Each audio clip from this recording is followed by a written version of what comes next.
在地人在地情，来看台南市政府举办国际山野节，来促销着台南的山野。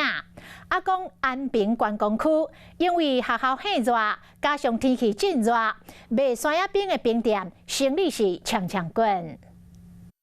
热天一日到，尤其这几天台南的气温真正热到互人软到到、神到到。这个时阵，若食一碗清凉降温的山野冰，透心凉哈。虽然今年山野产量有减三成，采收期嘛受到雨水影响，不过并无影响到伊的品质。我今天吃焦糖布丁芒果冰，口味怎么样？芒果很好吃。